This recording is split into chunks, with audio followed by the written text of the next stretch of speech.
Making Career Moves by Saying No, an article published in Inside Higher Ed on May 14th, 2018, read aloud by the author, me, Beth Godby. Too often we imagine career discernment as a straight and narrow path. Once you choose the path, you continue down it. Once you gain experience, you apply that experience to the next related position. The problem with this pathway metaphor is that it doesn't account for the many experiences that teach us what we don't want, not only what we do. It doesn't account for experiences that are meaningful and point us in an entirely different direction.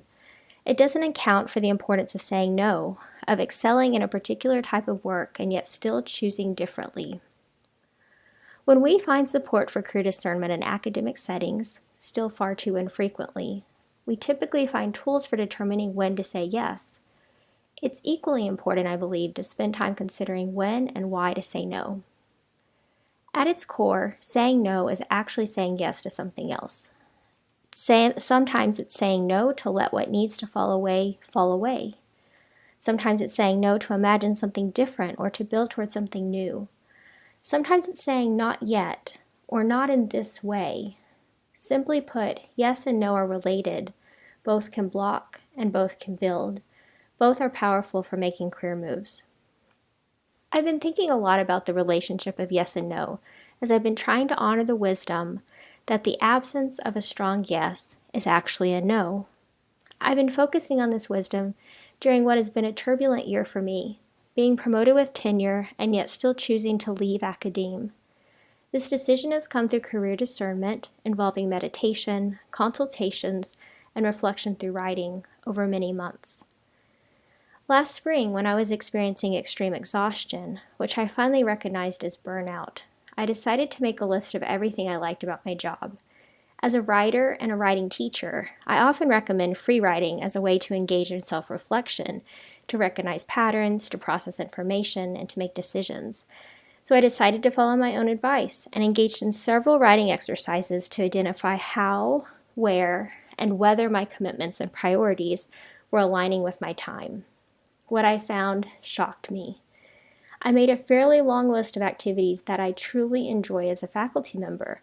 The list included building relationships with community partners and contributing to racial justice work in Milwaukee and beyond, meeting in one-with-one conferences with writers fired up about their work, writing with an activist agenda to share insights from research and lived experience, blogging and translating research and writing for non-academic public audiences, mentoring undergraduate researchers, grad students, faculty colleagues, and others. And the list continued. I could see almost immediately what was missing from this list: teaching 4-credit courses, serving on committees, writing for in-field publications, and navigating the brutal review process. In other words, the non-negotiable core of my faculty position was missing from the list.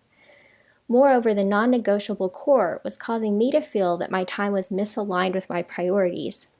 In contrast to earlier times when I found curriculum development and in-field research especially meaningful, I discovered that I now was spending hours on work that felt not directly related to, and at times as if it undercut, my commitments to social and racial justice.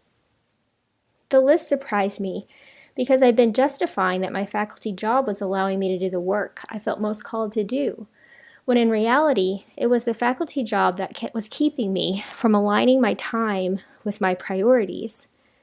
This realization felt similar to others I've gained through trying different sorts of work. As an undergraduate, I'd had various internships, all of which taught me about what I enjoy and don't. Even those I didn't like taught me what jobs not to pursue and how to identify misalignment and to make change. In graduate school, courses, assistantships, and service assignments provided similar learning. For example, I realized through rotating in and out of committees that I enjoyed reviewing scholarship and nominating representatives, but not coordinating conferences or planning events. Such learning was important for informing future decision-making, for learning when and why to say yes and no. I share these stories because I'm recognizing more and more that we have wide-ranging reasons to say no. Not only personal enjoyment, liking, or calling, but also larger commitments, social responsibilities, and the potential impact of building or blocking. It's often only through experience, weeks to months to years of lived experience, that we discern where the pathway is taking us and whether we want to continue walking that path. Through making my decision to leave academia, saying no to the straight and narrow path so typically ascribed in graduate school, I've noticed that yes and no work in relationship, as a push-pull dichotomy. Saying no has the potential to open new opportunities, creating yeses not even articulated. I've already seen, for example, new relationships, publishing and learning opportunities. And as new opportunities emerge, it's important to remember priorities and listen for the strong yes, as there's a larger yes behind every no.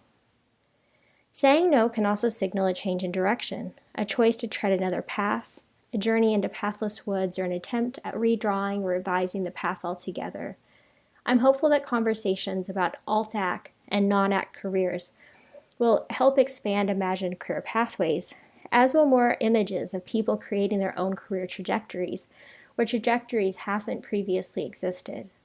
I'm hopeful too about the possibilities of pursuing knowledge, an ultimate underlying goal of higher education, in new ways, along new routes.